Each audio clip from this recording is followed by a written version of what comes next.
बस्ती से एक बेहद चौंकाने वाला और सवाल खड़ा करने वाला मामला सामने आया, जहां एक व्यक्ति खुद को जिंदा बताते हुए पिछले 14 साल से सरकारी रिकॉर्ड में मृत दर्ज होने का दावा कर रहा है। गले में माला, शरीर पर कफन और हाथ में दस्तावेज देकर यह बुजुर्ग जिला अधिकारी कार्यालय पहुंचा और प्रशासन से अपनी पहचान वापस दिलाने की गुहार लगाई। पीड़ित का आरोप है कि राजस्व विभाग के रिकॉर्ड में उसे मृत दिखाकर उसकी जमीन किसी और के नाम दर्ज कर दी गई। हालांकि इस पूरे मामले की आधिकारिक पुष्टि जांच के बाद ही हो सकेगी। बस्ती के लालगंज थाना क्षेत्र के बानपुर गांव का यह मामला बताया जा रहा है, जहां इसहाक अली नाम के व्यक्ति ने आरोप लगाया है कि वर्ष 2012 में राजस्व रिकॉर्ड में उसे मृत घोषित कर दिया गया। आरोप है कि इसके बाद इसकी करीब 0.770 हेक्टेयर जमीन किसी अन्य व्यक्ति के नाम दर्ज कर दी गई है।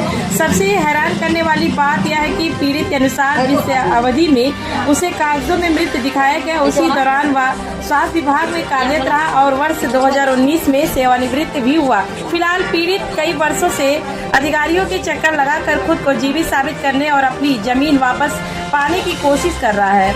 इस पूरे मामले पर एडीएम बस्ती शत्रुघ्न पाठक ने कहा कि एक व्यक्ति उनके पास आया है जो खुद को जीवित बता रहा है। मामला गंभीर है और जांच के आदेश दिए गए हैं। जांच के बाद जो भी तथ्य सामने आएंगे उसी के आधार पर आगे की कार्रवाई की जाएगी। अब बड़ा सवाल यही है कि अगर किसी व्यक्ति को कागजों में मृत घोषित कर दिया जाए तो वह अपने ही अस्तित्व को कैसे साबित करे? क्या यह सिस्टम की बड़ी लापरवाही है या फिर कोई गड़बड़ी? इसका जवाब जाँच के बाद ही सामने आएगा। हमारा जमीन खेत जो है बिकवाई है, मृतक घोषित करते हैं। किसने मृतक घोषित किया? लेखपाल किए होंगे। कब किए? मृतक घोषित तो 2012 में किए हैं। क्या करते थे तब आप? ड्यूटी कर रहे थे और 19 में हम रिटायर हुए। किस पद पे थे? क्या लेखपाल ने जब ये आपको मृतक घोषित किया 2012 में तो कोई आपसे कागज डॉक्यूमेंट नहीं लिया था, आपसे बातचीत नहीं करते हैं सब। तो यहाँ किस उम्मीद में आप आए हैं डीएम कार्यालय में? अब हमको न्याय चाहिए सर, और हमारा सामान हमको मिल जाना चाहिए। क्या आप चाह रहे हैं? हमको मिल जाओ, कुछ नहीं चाह रहे सर। कागजों में आपको मरा हुआ घोषित कर दिया गया था, ये बात कब पता चली आपको? अभी जल्दी 1-2 महीना पहले पता चला। आपको कैसे पता चला कि आपको मृत्यु घोषित कर दिया गया है? उसके बाद आपने क्या कुछ किया है? निकलवाया गया खतौनी को देखा गया। तो आपने इस मामले में किसी उच्च अधिकारी को अवगत कराया है? नहीं, अभी नहीं कुछ कराया।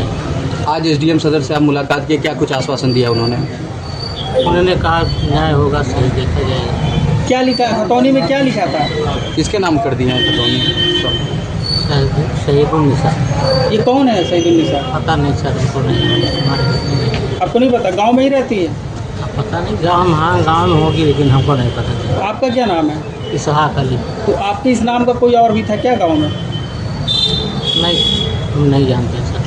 अच्छा, तो जिसके नाम पे ये चढ़ा हुआ है उसके पिता का क्या नाम है? शहीदुन्निसा। ये भी नहीं मालूम। आपके गांव की निवासी हैं ये जो? अब मतलब होंगी वहीं की, लेकिन हम कन्फर्म नहीं जानते।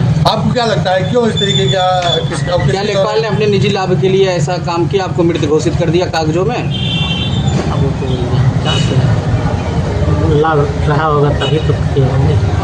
कब आपको मृतक घोषित किया गया है? चूँकि आप सरकारी कर्मचारी भी हैं, कब आप रिटायर हुए, कब आपको मृतक घोषित किया गया, इसके बारे में क्या? फरवरी में हम रिटायर हुए, अब पेंशन ले रहे हैं। और 2012 में 24 में मृतक आपको कब घोषित किया गया है, क्या जानकारी हुई? 24 में आपको घोषित किया गया? 24 में आपको पता लगा, 12 में मृतक घोषित किया गया? नहीं पता, तो अभी जल्दी लगा, मैंने 24 में लेखपाल ने रिपोर्ट लगाई। अच्छा, तो पेंशन अभी भी मिल रही है आपको? हाँ, पेंशन उठा रहे हैं सरकार से? जी। किस विभाग में आप कार्यरत थे? स्वास्थ्य विभाग में। कहाँ पे कार्यरत थे? नाथनगर से। क्या कहना चाहेंगे सरकार से? आप तो कफन पहन के बैठे हुए हैं। हमको मिल जाए सर हमारा ज़मीन, हमको और कुछ नहीं। तो ये कफन पहनने का क्या मतलब था? क्या दिखाना चाह रहे थे आप? मैं जिंदा हूँ। अरे कि मैं जिंदा हूँ सर, लेकिन कागजों में तो आप मृत हैं, इसलिए आप कफन पहन के आए हैं। जी। बताइए क्या फाइलों में क्या आपको? तो फाइलों में सरकारी दस्तावेज में आप मर चुके हैं? जी। अब इससे तो यही है। इस महीने का पेंशन मिला है अभी आपको? हाँ पिछले मिला है, मार्च का मिला है।